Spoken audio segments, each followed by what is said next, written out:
सुप्रभात। पिछली कक्षा में हम जान रहे थे पाठ 3 हिमालय की बेटियां के अंतर्गत आने वाले प्रश्नों के उत्तर को। प्रश्नोत्तर की इसी कड़ी में आगे बढ़ते हुए आज चलेंगे हम भाषा की बात की ओर।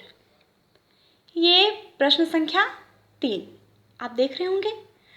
अब आप सबों के मन में ये सवाल तो अवश्य ही उठ रहा होगा कि प्रश्न संख्या 1 और 2 तो दिखाई नहीं दे रहा है, तो प्रश्न संख्या 1 और 2 को आप सबों को स्वयं से ही करना है।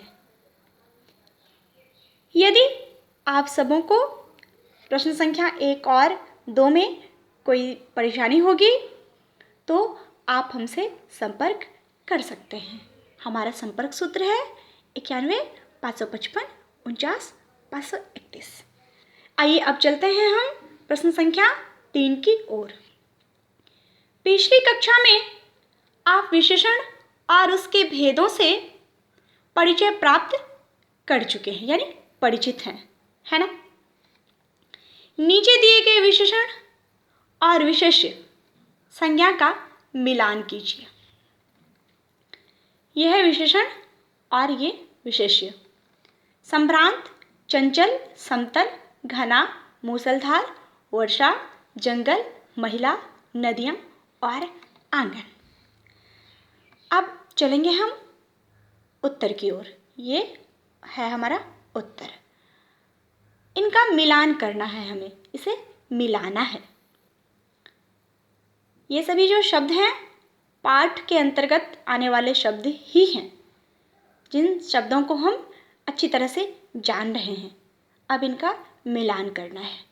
संभ्रांत महिला, चंचल नदियाँ, समतल आंगन, घना जंगल, मूसलधार वर्षा। प्रश्न संख्या 4। द्वंद्व समास के दोनों पद प्रधान होते हैं, यानी द्वंद्व समास में दोनों पदों की प्रधानता होती है। इस समास में और शब्द का लोप हो जाता है, जैसे राजा रानी। द्वंद्व समास है जिसका अर्थ है राजा और रानी।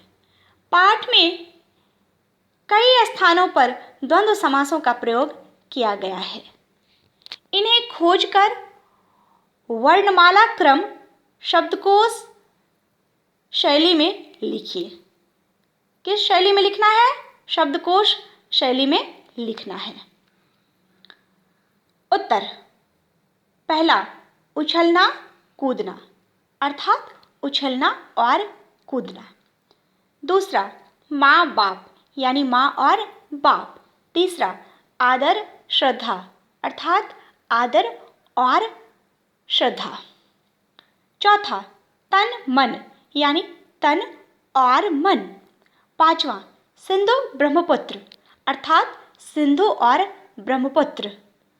छठा, दुबली पतली, यानी दुबली और पतली। धन्यवाद।